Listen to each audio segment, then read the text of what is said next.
So, welcome to the Happy Mindset Show, the show that brings you insights, realizations, and lessons learned in order to help you to live a life you love. Today's episode is episode number 21, and today's episode is called Just Being Yourself. So, today I'm joined by Morten Hake. So, Morten is a relationship coach, an online entrepreneur, a YouTuber, and a globetrotter. He's also the host of the New Paradigm podcast. So, today we're going to have him on just to talk about how we can be a bit more of ourselves. So, thanks for joining us today, Morten. Thank you so much, Denise. How are you? Good, yeah. Cheers for joining us today, Morten. So I guess my first question is, how did it all begin for you? How did you get to where you are today? What a question. Well, I guess I can jump into, say, 2007, 2008. I went to university, and the year before, I didn't know which direction I wanted to take in life. I had no idea. I was on the fence, and you're on the fence and you kind of see that you have 10 different opportunities in life, but you also feel like whatever choice you're going to take is the ultimate choice for your life, and that it becomes so heavy, the choice in itself, or rather the thinking about the choice, the overthinking. You're just sitting there and waiting for life to take you to and give you the choice. I went to a career counselor, and she said, "Well, what do you like?" And I was like, I don't know. I like people, and I like traveling. And then she jumped, and then I like watching movies. I said, like, kind of like how I said it now, like very like nonchalant. I don't know. And she was like, "What about making movies? What about then you can do different projects with different people and different countries, and you can travel, so it's a diverse, dynamic type of occupation." I was like, all right, I'll try it out. So I went 1 year on film science school, and basically we just watched movies. Like, we just watched 3 movies a day and analyzed the movies. That was what we did. And funny thing that has helped me later in life, in kind of like seeing the Hollywood dramaturgy, the how the films are set up, the hero's journey, and kind of like how the protagonist always has to face their fears and go into the dragon's den, I guess. But yeah, I went there for a year. I met some people. I was finally, I was single at the time, so I was very into girls, and I found the dating community, the book, the game, and I met some guys, friends who were also into that. And I had stars in my eyes. I could see like, whoa, I can become better with women. That was it's so ingrained, I think, in men, that that's a big part of our life, especially in those years. Did you not know that before? Was that the first time when you came across the game? Was that the first time you saw that you could improve with something that was important to you? That's what happened. Yes. I first came across the game and kind of the whole community. I remember transformations from Real Social Dynamics. I was in contact with them, and I saw some of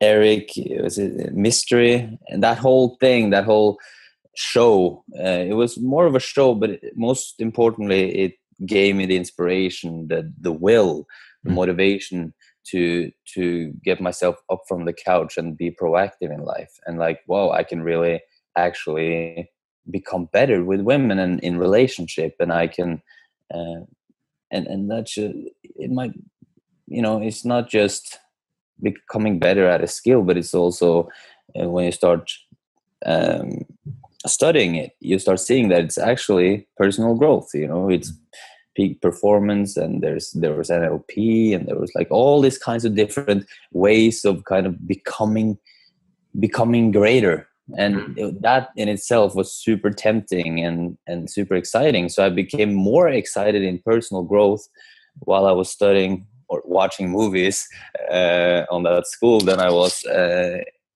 getting into film. So at one point, there was this dating coach holding a seminar in Oslo. A young guy, but he already got a big name in Scandinavia.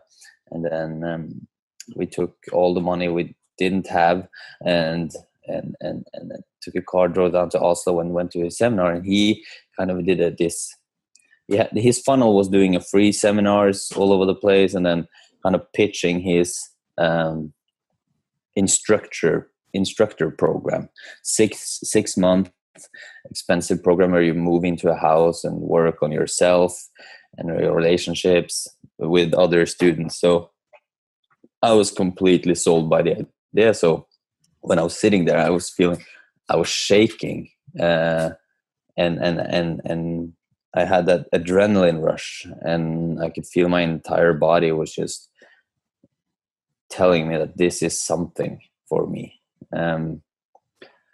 So I just jumped on the opportunity. I sold my car, my television, my snowboard equipment. I asked my dad to loan money and basically got the funds to join that program. So I moved to Oslo. This is back in 2007 or 8. Yeah. So you left your course? You left what I jumped out of college, to join this program. Mm-hmm.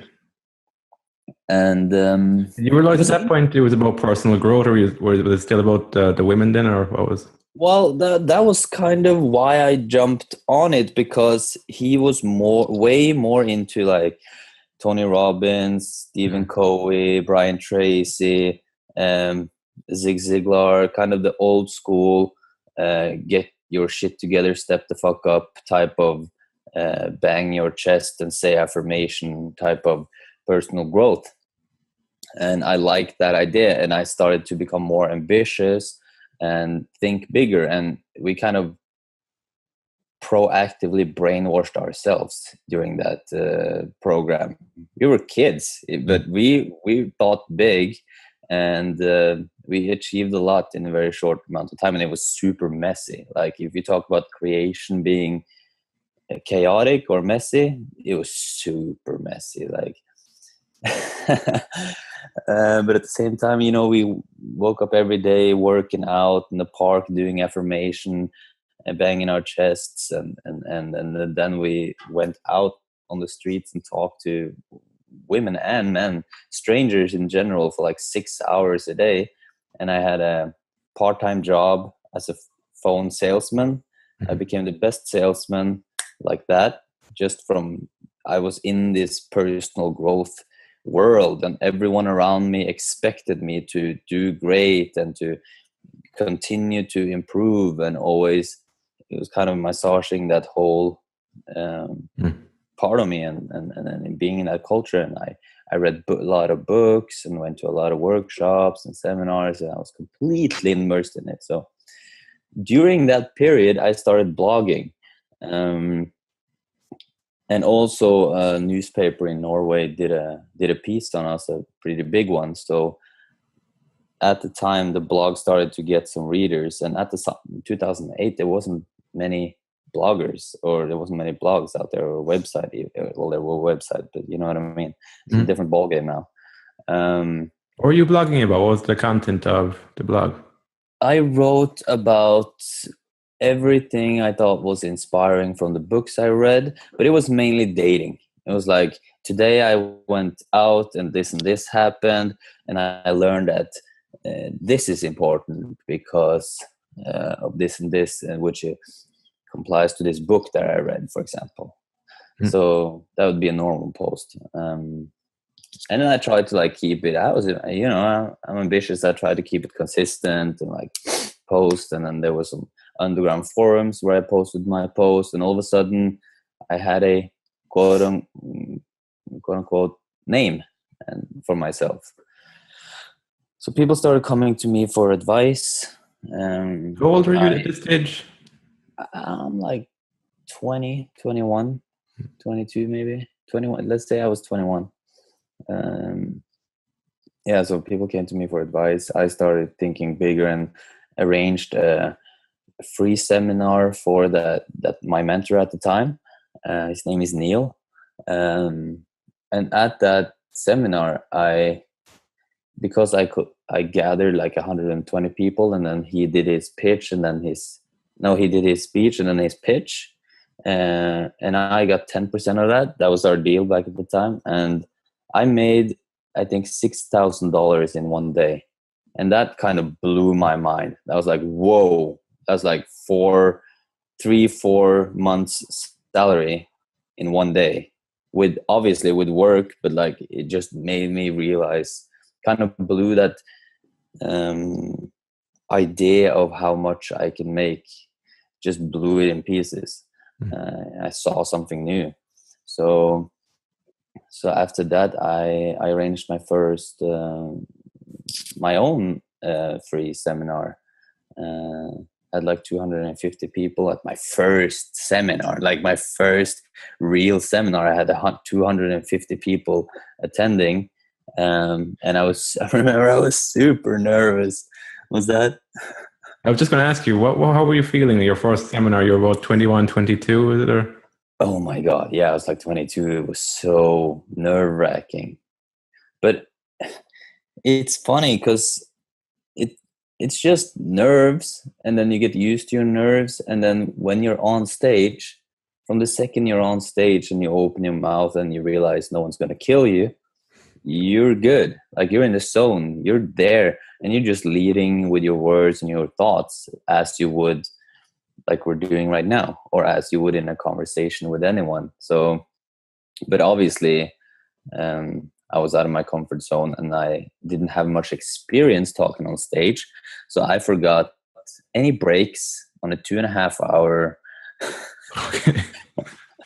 2.5 hour speech, and I was walking back and forth, and I wanted so much to give as much value as possible. So I went through like pages of information, thinking that if I just blasted out all the information I had, and it was on my paper, and I just finished those papers of information, that would be, then people would go from there with something.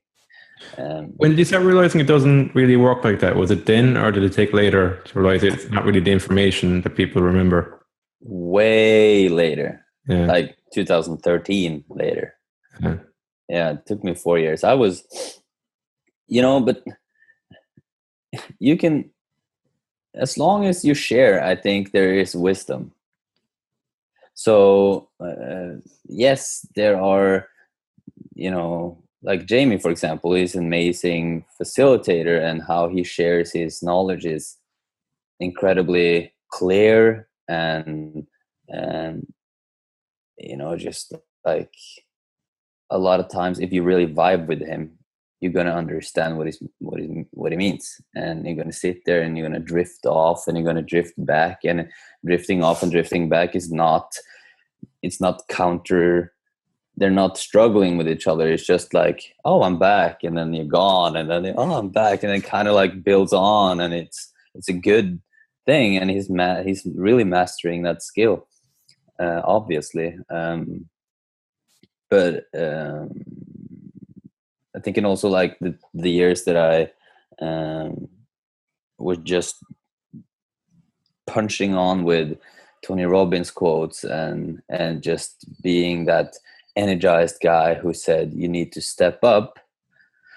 I think a lot of people needed that, and I think a lot of people need that still. I think especially guys, I think how we get to know, and just the masculine energy, let me just put it that way. I think one of the ways that we connect is just like this. We kind of bang each other's shoulders. I think even from kindergarten or from school, we like, it's part of connecting. It's like, I'm pushing you, and then kind of jokingly, like kind of, do you know what I mean? Like that energy of two guys, just what's it called, busting each other's balls in love. You know what I mean? And that actually helps. Remember, we had a really good culture doing that when we ran a similar kind of coaching program later on. Because after that, I created an international dating conference with my partner Knut, How did that And come about? How did you start? Because you were still quite young then. You started your own conference called the Martin Hake or the Morten Hake Summit. right. How did that come about? Because that seems like an extraordinary kind of thing to do at that age. Yeah. Well, fortunately, I had, like I said, a lot of people around me who constantly pushed me to think bigger and greater. And I did have my personal brand already at that time. So I thought, how can I create something extraordinary for the people reading my blog? So I thought, if I just bring in some amazing speakers, everyone that I'm reading from and learning from, and the mentors of my mentor, and kind of like bring them to Oslo and then arrange a conference for all of my readers. That was the initial thought. So I had the idea. What were the practical steps you took then after the idea? It's a great question. It's kind of cool. Actually, I talked about it on the podcast yesterday. It's a Norwegian podcast a friend of mine is making, and it's cool that you asked the question, because I feel like there's some history is repeating itself, and I'll probably do another conference at one point. Yeah, I got the idea, and then I posted the idea on Facebook before I started to overthink about it. So it's kind of test the waters a bit, is it? Like, or that was it. That was everything I had to do. Everything after that was just being in the project. It was already like kind of going on. From the idea until I actually posted it on Facebook was very short. And I think it might have been one of my mentors, Michael Lassen, he says, and I know Evan Pagan talks about speed of implementation. The faster you take an idea into action, the more likely you'll succeed. And I don't know, I just had all of that kind of all around me, and I was swimming in that kind of mentality. So it didn't make sense for me to start worrying and overthinking and analyzing the idea at all. I just looked at the incredible big goal, and then it made sense to me to start sharing and start get going. So I posted on Facebook, hey, I want to create a big international conference, dating and personal growth. Is anyone want to help me? And then, next morning I had 10 or 20 people who wanted to help out creating the conference. And when you go from, the difference between one person and 10 people is ridiculous. Like, I think two brains create a third brain when they mastermind. But when you're 10, it's like, you just, from now on, you just got to manage 10 people and do what's expected of you, and just continue to keep the wheels rolling. And sooner or later, that event is going to happen. Mm-hmm. And it's incredible because I didn't even have the money. It's just, it was goodwill, it was inspiration, it was creative ideas. We just ran with it, and yeah, it wasn't even at this. We didn't have to rethink. It was just gonna happen. It was just given. So yeah, it happened. And 4 years in a row, we did an international dating and personal growth conference. Super successful, very transformational, and build great network. And still to this day, people come to me talking about it and ask if I'm going to do a next one. And we had Steve Pavlina, Johnny Zaporno, Zan Perion, Orlando Owen, Mark Cunningham, Sasha Cobra. We had the guys from daygame.com. Yeah, it was good. So what was the next step after that then? Once you'd done the summit, you spent 4 years doing that. What was the next step in the journey for you? Well, during that time, we also wanted to create, we wanted to kind of, we saw that schools, we're not satisfied with how schools work. So we wanted to change the educational system. And we thought, how do we do that? So we thought, we got to start here and now, how, with what we can do in the moment. And so we started a coaching school kind of, during that time. So similar to that instructor program, we called it passion immersion. It was all about taking your passion and turning it into your work. So did that for a while, and during that time and during the conference, a lot of opportunities started showing up. So we jumped on some of it. I did workshops with some of the speakers. I remember doing with Rob Brinded. He's a strength and conditioning coach who worked with Chelsea Football Club for 6 years and Barcelona Football Club, and he has a very, very strong understanding of the mind-body connection and how to work with energy flows and stuff. So we did some workshops with him. We did some other workshops with other coaches, and we did some core confidence workshop on our own. And during that period, the last summit, I invited Jamie Smart to speak, and I thought he was going to talk about NLP. And when he came to the conference, he kind of presented the inside out paradigm. What is the inside out paradigm to you? To me, it's just the understanding that I am feeling thought, not what I'm thinking about. Yes. What's the difference between like feeling the content you're thinking and having a thought generated reality? For you. Yeah. It's like when you see that you're living in a thought generated reality,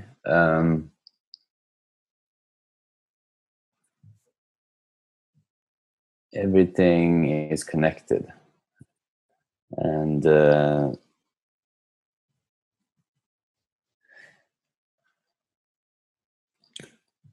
kind of we experience this life. We experience this experience. Everything we experience is a thought generation. It's like it looks to us as if we're directly being affected by, for example, being late to work or something, and that we're directly feeling that situation as stress. That's how we perceive life, and that's how we kind of navigate in the human experience. That's the best we got, kind of. Whilst in reality, and that is reality for us. That's the human experience. That's reality. But it's super useful to know that 100% of that experience is generated from within. So in those, is it like your felt experience, or is it how you feel about what you're looking at, or is it what you're looking at is generated from within in your experience? Well, we're creating an experience that we're walking around in. So like it looks to us that it's the stress, it's the being late to work that stresses us, but in reality we're just having stress thinking in that moment. And the same thing goes with nervousness or anxiousness or anger. Apparently life is giving us anger thinking in the moment, and it'll pass. And once you know that it'll pass, I mean, we know that from birth, we forget it. From birth, we know that, you'll fall and then you'll get up again, or you cry and everything is the end of the world because you're not getting mommy's titty.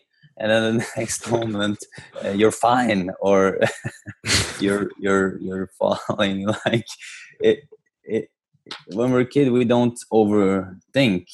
We just experience, and then and then we experience the next experience, and then we experience the next experience. So I think understanding how thought and the feeling is two sides of the same coin is super beneficial in order not to overthink and worry and think yourself out of good ideas.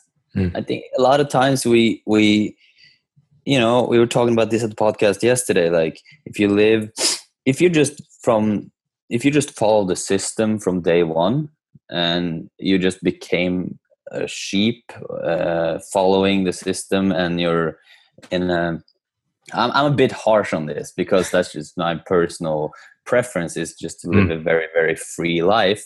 Yeah. So excuse my French, and for those of you who feel offended, it's just your thinking. But yeah, I really feel that there's this general. I think there's a lot of overthinking. I think we can sometimes our job is to overthink. We create problems 8 hours a day, 37 hours a week. We create and solve problems. Our intellect is here to kind of create problems so we can solve them. It's weird because our intellect is a super advanced machine that can solve a lot of problems, and it's amazing.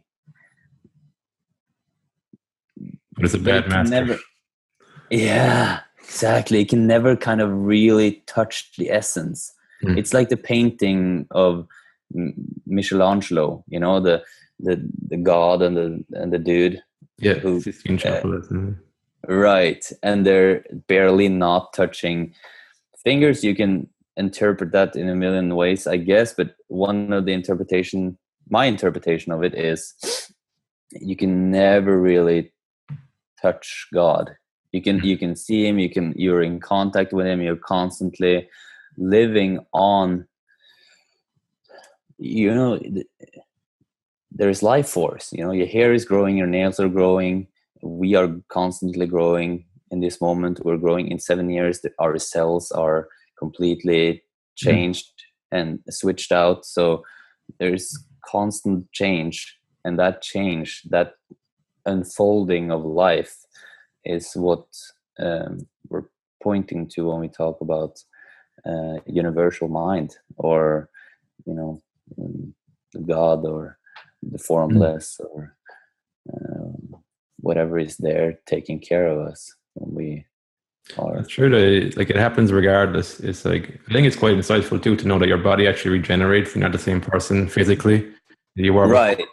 It's even awareness of that is like, I'm not a static being then, I am actually dynamic. I think that's why a lot of people like to be in nature and stuff, because you can see just nature unfolding, and then you realize we're part of nature.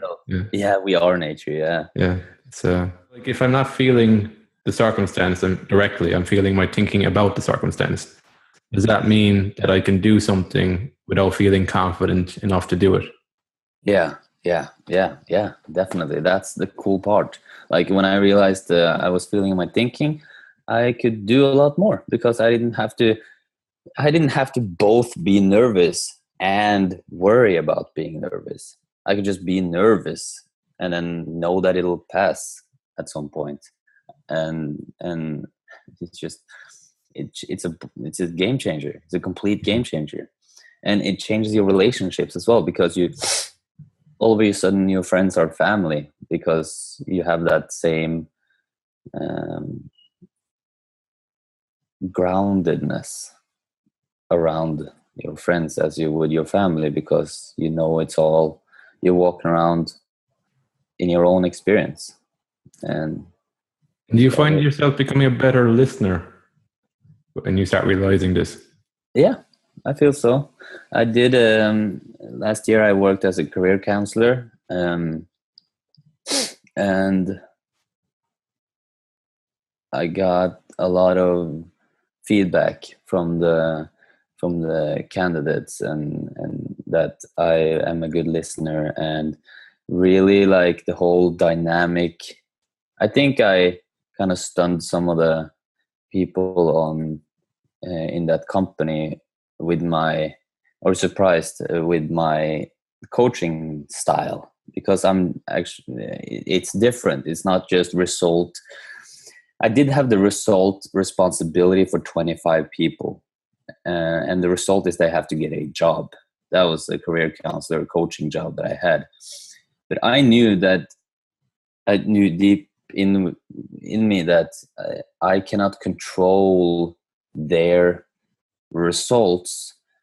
I kind of can. It's like I could have gotten them a quote unquote shitty job in a week, and everyone would have a result. But it's not the thing, right? It's them waking up to their potential and then getting out and getting a job, because then getting a job is easy. If you just willing, then you just got to be willing to do what it takes to get the job, which is go into different companies and until you get the job. Simple as that, but people worry and overthink, and they have so many excuses, and they are so engaged in their thinking, they're so caught up in, they buy into their thought, so the thought kind of limits them, and then they go back and they create that, and all of a sudden it's a negative spiral of an idea that in the first place was just generated by them. Yeah, it's freeing to see that. I think it's I know myself, if I don't know it's my thinking I'm feeling, you can go to a job and take it really personally if you don't get it, and it kind of, you spend a lot of time, I would spend a lot of time procrastinating for the next time I even apply.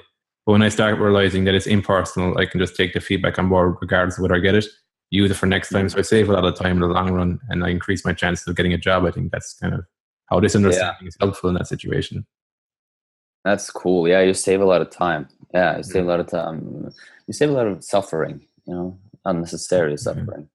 It's not that you're not going to suffer, because you are. Like, it's life. It's super weird, and at times you're going to look at life and be scared of the whole thing. But thanks to this knowledge deep inside, you don't have to engage more than necessary. Someone used a metaphor that it's like you're on a highway, and sometimes you take off on a tangent on that highway without even noticing, and whilst before you kind of buy into the tangent and you go downtown and you engage with all of the problem thinking that you're having, whilst now realizing that it's a tangent and it's just your thinking, it's just a realization, then you can jump out of it much faster. It's not like you can jump out of it and like, oh, I don't have to worry, and like I'm happy again. It's not like that. It's more like you realize that the real cause that what's happening is happening, why you're feeling the way you're feeling. And the realization in itself has the implication that you apparently are coming back to the main road again faster or easier. Yeah, definitely easier to listen to people. Sorry. And while I was saying it, I was interrupted. So ironic. No, I agree with you. I don't think it's about chasing happiness. I think it's about actually being more grounded in reality. And a byproduct of that is that you lead a happier life because you're doing more of the stuff you want to do in the first place and saving time as well. Cool. So you lead quite a nomadic lifestyle. I know a lot of people have ambitions of traveling the world and making it work for them. So how do you go about actually practically making that a lifestyle for you now? Cool question. Practically, it's first of all, you got to believe in that it's possible. You got to kind of decide that it's possible, and then surround yourself with information and people and ideas and videos and webinars and articles and books that tells you that it's possible. Is that the foundational piece before you begin? Sorry. You think that's like the foundational piece to actually believe it's possible? I think, foundational, I guess, is realizing the inside out nature of reality, because then you would automatically see that it's possible. You know, it's not like a coat you put on. It's more like something you wake up to.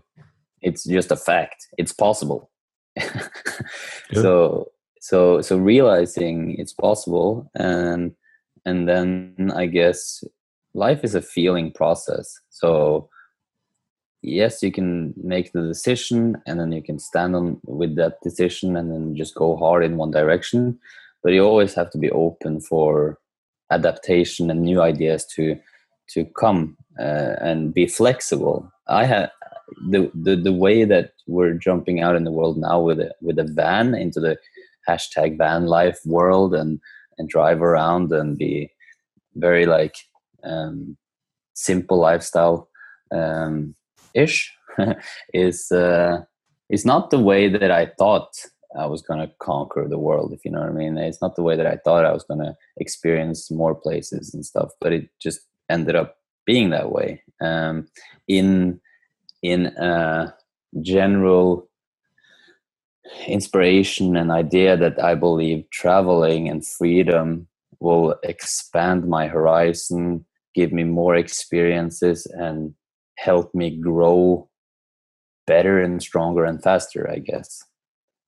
So I think, you know, if you want to do something similar, I think the most important is your strong why, you know, the reason, the feeling, the inspiration, the motivation, the feeling. If you it's true that if you want something enough, you're gonna get it. So I think that's super important. And the practical steps is just you have to find ways to create income streams. That's not switching your time for money, and that can take time. Like we spent a couple of years now planning and saving money, investing in good investments, and creating income streams and finding solutions. Like we're renting out our apartment for a year. I've done some investments in cryptocurrencies. I have some different online information products that I have created earlier and that I want to put up for sale. You know, there's patreon.com. There's my girlfriend has had a 9-to-5 job, but the job is an online business, so she can also work remote. So she talked to her job and got a good deal there. So it's all about, you know, you just have to make it work. You know, it like I talked about in the story with my first with the conference. It's really not about the money. It's more about making it work. You don't need more than enough. You know, you actually don't need more than enough. You just need enough. And if you have enough, that's all you need. A lot of, you know, I think we sometimes think that we need gazillions just because I want this and I want that and I want this and I want that. Well, if you want this and that and this and this, then you can actually calculate how much is that. And then you don't need more than that. You really don't. Like, there's no reason to walk around with $1 million in the bank account if you have everything you need. That's just stupid. So kind of throw away that idea that you need plan B, C, D, E, and F. You just need the plan A, and preferably maybe a plan B if you feel like it. And then I'd say brainstorm and come up with different income streams that are remote. Like you have Workaway, where you can travel and to people who wants to create something, and they will switch hosting and housing with work. And there's woofing, woofing.com. That's the same thing. You got couch surfing where you can, and then you have social media. Like if you just put out on social media that you're traveling to a country, you might have friends there. You might have friends who have friends there. We're so connected. It's ridiculous. Like money is not really, it doesn't have to be a huge issue. I think a lot of people have dreams, but they use money as a justified reason not to push their comfort zones and follow that dream.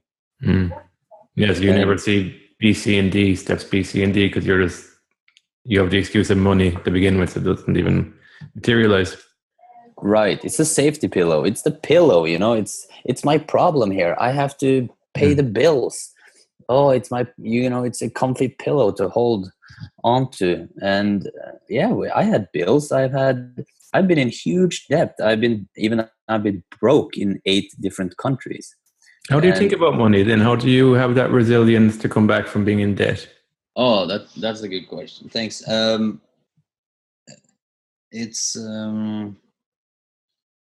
interesting. I've been, like I told you, I had big paydays, and then I've had long periods of time where I barely had any money, and then I had big paydays, and I lived off of that for a while, and I made a lot of money, and then didn't make money at all. So I've been up and down many times, which is not necessarily healthy, but I've learned a lot during that time. And how I think about it is more like an energy, like everything else. It's a flow of energy that's connecting the world, and people have a lot of thinking about and people care a lot about, but all in all, it's just the energy. It's just thought. It's just some kind of force that we all agree on has power in a way. It's more like a tool. It's like a hammer. It's more useful to have money sometimes than to not have money.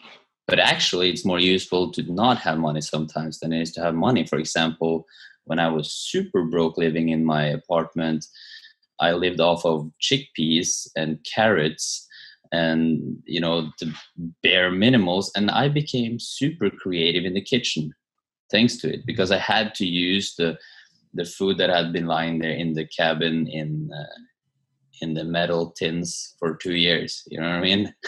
Or something. Yeah, it just had to be, you know what I mean? And use whatever resources I had. And the same thing goes with the conference I created. I had to use the resources I had. And there's so much resources in this world that's not money. Like imagine, like we're taking it for granted. Just this conversation here is money in a different way. You know what I mean? Like it's just pure value. So what really is value? It's not necessarily money. It's a good tool, but it's not necessarily valuable. It's just is. What is valuable to you? How do you think about value, and what does it mean to you? I'd say value to me is my relationships, my body, and enriching my experiences with different cultures, different people, different conversations, sex, skills, like juggling. It could be juggling, it could be football, it could be, and teaching and learning. Both of them are super valuable and just in general, growth and love, just life. This is really valuable. Just internet is around us. Like we had all the knowledge possible to us online that we could ever imagine. And just that is worth so much more than any amount of money. It is. It's funny how we can overlook that. It's so easy to overlook that. Like we have everything at our fingertips, and it's more of a matter of how resourceful we are with it. Yeah. So true, right? Yeah. It's so true. On your travels, what was the number one thing you've taken away from it? If you've learned a number one life lesson from it? I'd say being immersed in different cultures. That's why I like to travel, not on a cruise where everything is given to you and you're just a brick in a tourist machine, but rather immerse yourself in cultures and meet people, on the streets, meet everyday people, and be invited to that dinner in Morocco, and you're sitting on the floor with carpets eating couscous with the family. You don't understand a word of what they're saying, and then you're riding their mule the next. You know what I mean? It's just weird shit like that. It kind of enriches your experiences, and it really is enriching.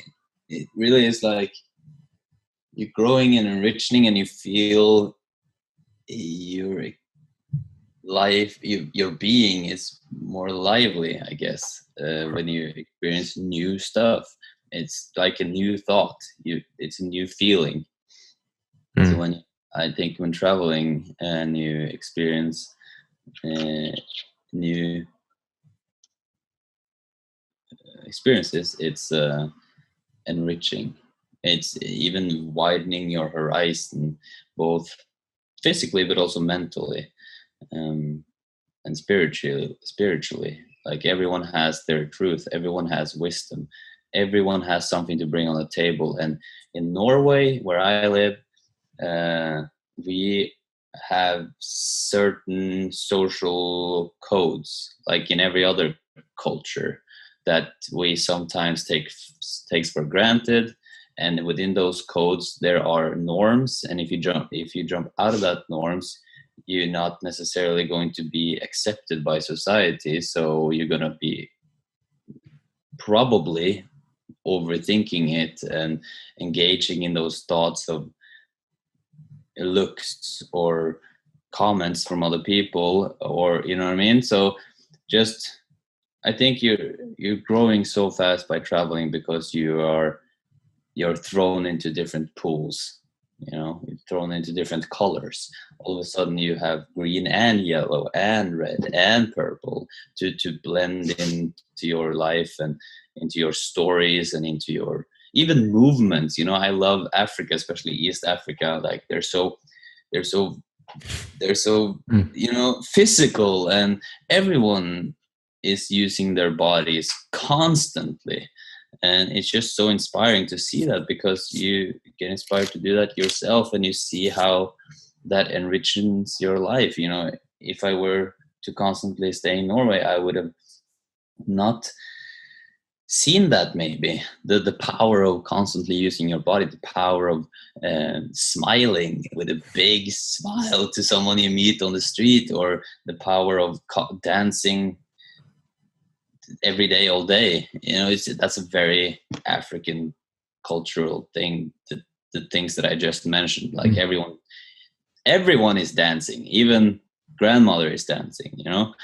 So I think that's super healthy, and I think that I might not have realized that by sitting in a chair and being bothered by being bothered, and overthinking about thinking, and not, I think, for me, it's like that opens up for new, fresh thought.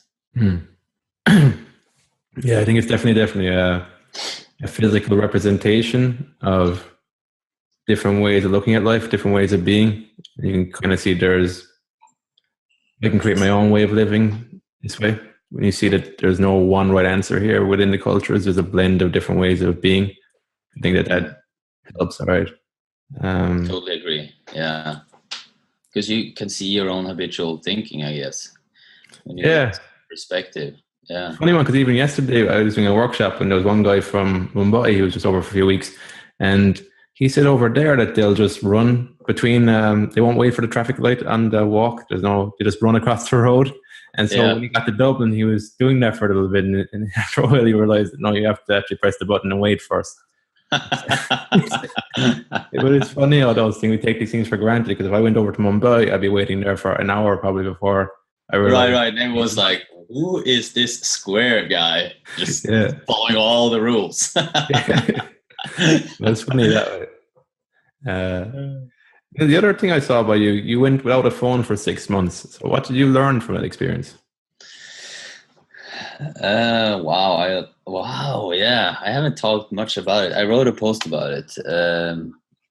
But yeah, I went to, this is a period in my life where my online brand started to get really popular at one point, and I didn't handle it good.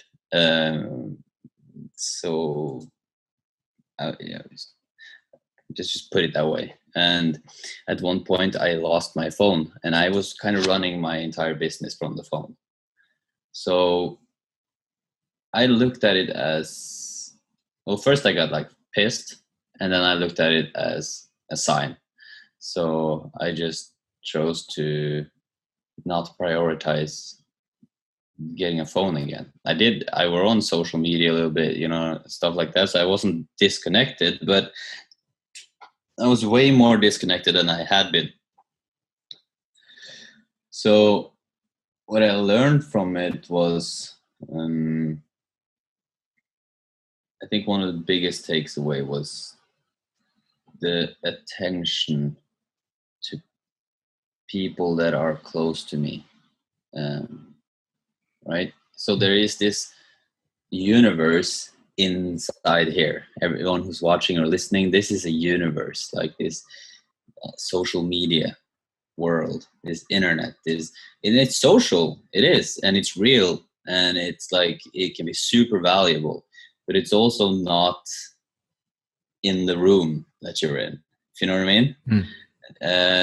So I kind of woke up to the room I was in, if that makes sense. And in the beginning it was like, fuck, everyone is on their phones, like I'm trying to get eye contact here, I'm trying to start conversations here. I was longing for people because everyone is looking down on their screens.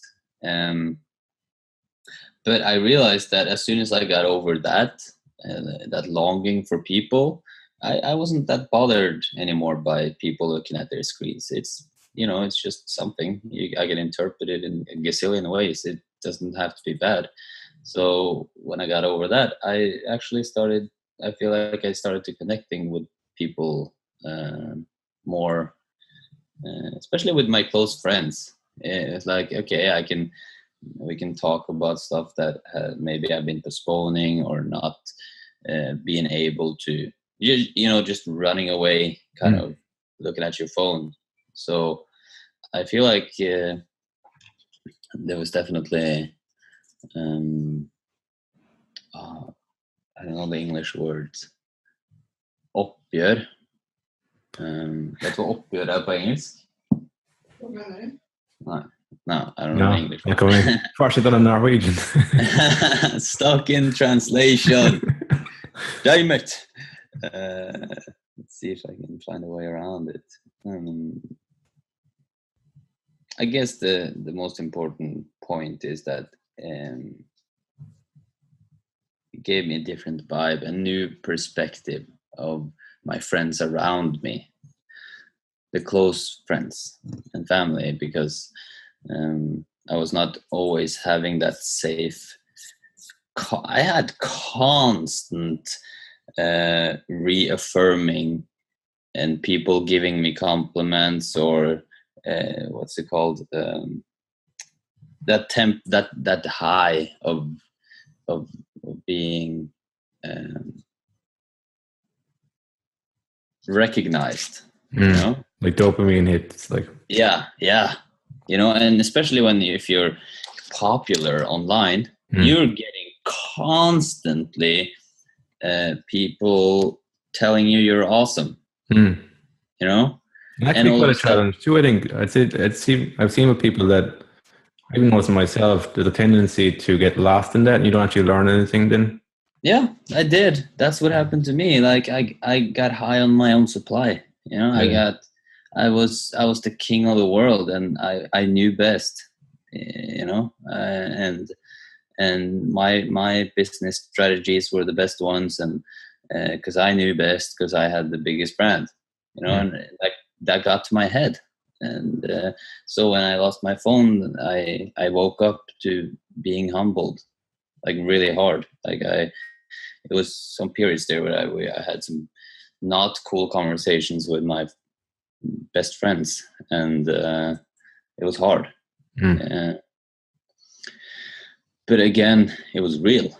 So now I'm kind of back to online hustle and building my brand again and all that. And I feel like I have a new foundation, a stronger foundation, a better grounding in reality when it comes to what people actually connect with, online or offline. I feel like they're more integrated now. Like it's one me. I can share directly from my heart instead of through this filter of being Mr. Awesome.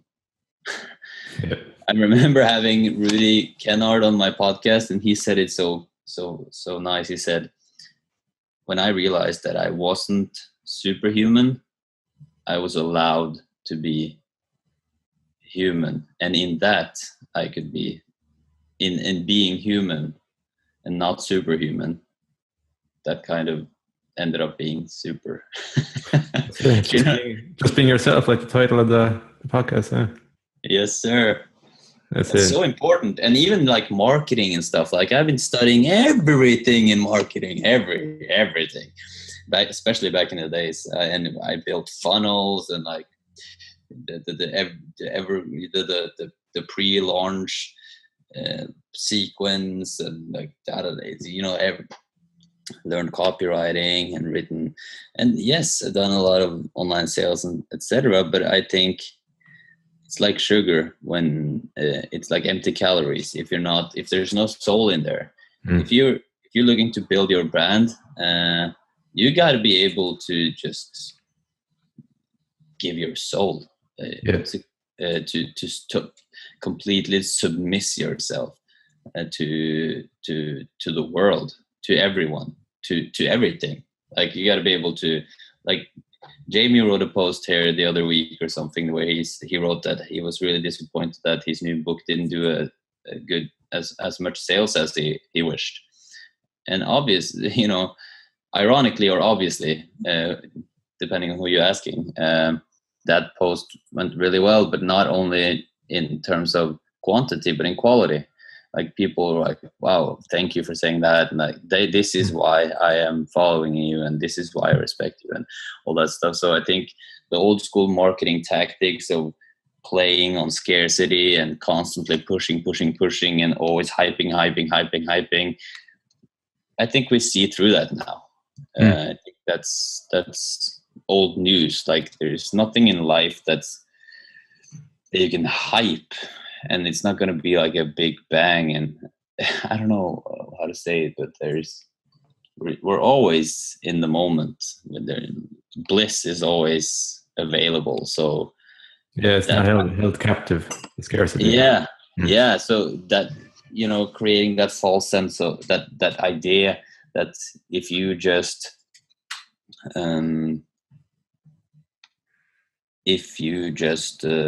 buy this or follow this or do this, then you will feel good, and until that time you will definitely feel shitty. It's like throwing a brick through someone's wall and then trying to help them rebuild a wall or something. You know what I mean? Yeah. It's not real. I think it's way better to just be real from the get-go, and then grow into your own understanding of life and share that while it's happening. And then the right people will come to you. It's not about the quantity, it's about quality. Yeah. And that simplifies things too, I think. Yeah. So, have you a favorite book, Morten? Well, since we talked a lot about Jamie, I'd say Clarity is a great book. The Way of the Superior Man is a book that I always come back to. The Magic of Thinking Big is a book that I always come back to. Tim Ferriss, OG, 9 to 5, Escaping 9 to 5, the 4-hour work week is a good book. Still is, especially the first chapters are super relevant. Right now I'm reading a book called Healing Back Pain, The Mind-Body Connection, which was also a recommendation by Jamie, by the way. Does that talk about healing back pain, or what's the...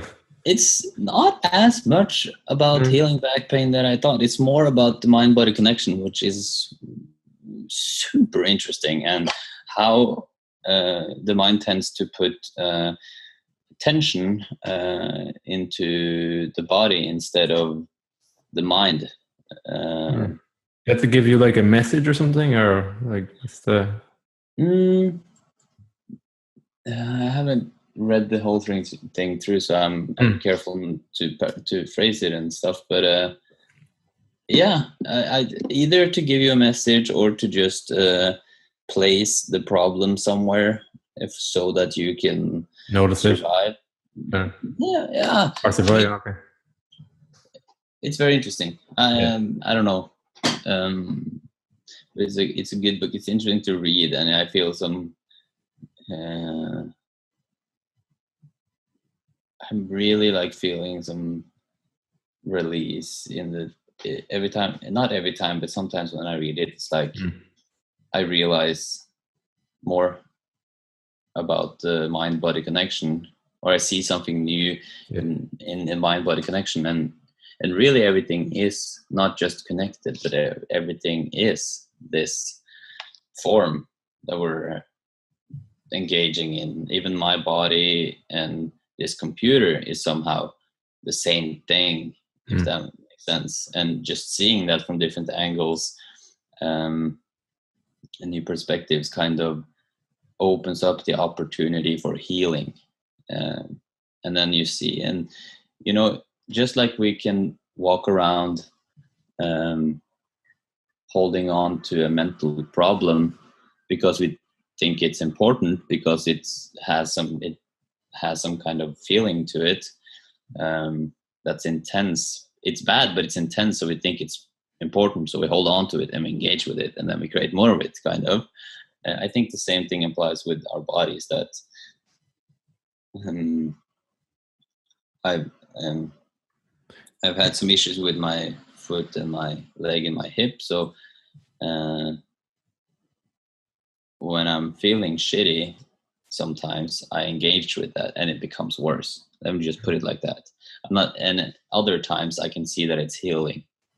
So just, I don't know, there's something I'm learning about the physical and the mind that is super interesting. And yeah. The intensity of the feeling, actually, that's a good one, because you had a good metaphor about like a Coca-Cola truck on a highway that is like... Wow, I'm impressed that you researched, man. Yes. Can you explain that? Because that helps, I think, because I often find if something feels intense, it feels more true, but that's not actually how it works. No, yeah, exactly. Like I look sometimes at thoughts as a highway with cars, and the cars are different. You have the Mini Cooper, you have the Ferrari, you have the typical Volkswagen, you have the Audi, you have the, and then it's almost like they're different colors and models. Like the feelings can sometimes correlate, and you can see a model that's similar to another, or a car that's similar, and it's like, oh, that's anger, or that's bliss, or that's however you want to categorize energy or feelings. And then sometimes it's like there's a huge light Coca-Cola truck, like huge and red, and there's a lot of lights and everyone is looking at it. And that's almost how it feels when, for example, nervousness comes, or anxiety. Let's say it's anxiety this time, and you're like, whoa, this feeling is feeling super shitty. And I do this kind of enforce how I'm saying it, because it feels so real, it feels so important. It's here, it's the Coca-Cola truck, there's lights, everyone's looking at it, it uses a lot of fuel, and it's like, here's me, and I'm important. And then we buy into that, really strongly sometimes, and we're like, oh, anxiety, this is my problem right here. This is something that I have to spend a lot of time on. I have to spend a lot of energy on this. I have to cancel all my all my appointments. I have to tell everyone, or I have to definitely not tell anyone, or something, in whatever kind of way you're handling this huge, intensive feeling that you're feeling, right? So it kind of makes sense that you should do something. As in reality, it is thought appearing, and it will vanish as it has done ever since you were born. It will vanish, and it might look like it'll never vanish.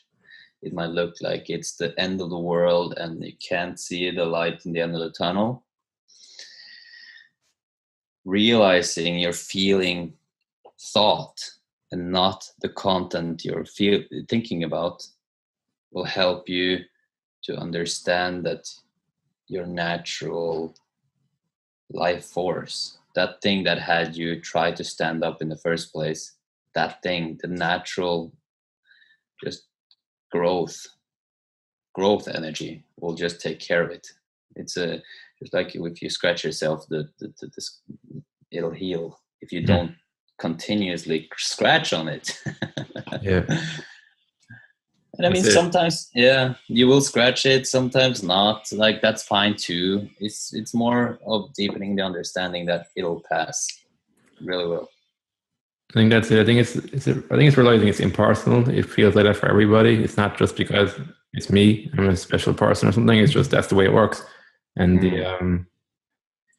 I don't know, just make things a lot easier. Then it can flow through a bit better. And I think it's also important not to judge yourself for actually feeling anxious, because it is your reality in that moment. There's no actual debating that that's how life looks to you or looks to me. And it's not judging myself for feeling anxious. It's just a feeling I'm going through. It's a reality I'm experiencing. And then if I'm going to judge myself, the easier it is to kind of let it flow through a bit easier. Yeah.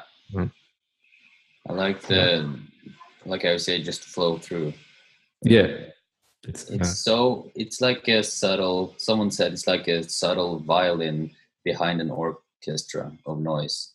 Like the orchestra is the anxiety, and it's very noisy and it's very in your face, and it has you almost automatically point to a lot of different reasons for why it's there. And all of that is just noise. Under all of that, there's this silent violin waiting for you to like tune in. Like, it's just telling you, like, apparently you're racing the hamster wheel, but you're standing still. You're just chasing your own tail. So the violin's kind of like slowly there for you, waiting for you to realize that life is okay, And it feels a lot of times when you get back to yourself, it's like you get back to the present moment. You get back to this moment right here, your body and your breath. And I think the magic of it is that the violin actually gets louder over time as you start listening to it. As in, it's easier to actually recognize there's a violin inside there. Yeah. So, I think that's the magic of it. So it's good to know. So now, how would people contact you, Morten, if they're interested in knowing more about you or finding out where you're at? Go to my website at mortenhake.com. That's mortenhake.com. Or my YouTube is getting there. Like, I really love making videos. I'm falling into the flow state tons of times when I'm sitting there just editing, and I love filming. I always got a GoPro here ready, and I got to just press the button, and then it's on. It's filming now. So it's always like ready and available. So we film a lot, and we're struggling to make them into videos and upload them, and etc. But my YouTube channel is definitely something that I'll continue to create content on. So I got this Stories on the Road series there. Yeah, Facebook. I'm always on Facebook. Probably easiest to reach on Facebook or through my website. Cool. What about the Stories on the Road? What do you talk about there? Is it just is it like a vlog kind of thing, or what's the? It's kind of a vlog. I get my style, so it's like my type of vlogging. Sometimes I put in some wisdom or some excerpts from seminars and stuff. But it's we travel a lot, and I feel like I live a very rich life with a lot of different experiences. So try to capture as much of it as possible on video in order to inspire people to take charge of their destiny in a way, to create their own dream lifestyle, whatever that means for them. Yeah, show possibility. I think that's what you're doing there. Yep. I think inspiring by action is the way to go. That's it. I think it's the only way. So cheers. Thanks for taking the time out, Morten, and enlightening us with your conversation and how you created your lifestyle by being yourself, essentially. So thanks again. Thank you for the opportunity. Thank you so much. No worries. So until next time, have fun and enjoy the process.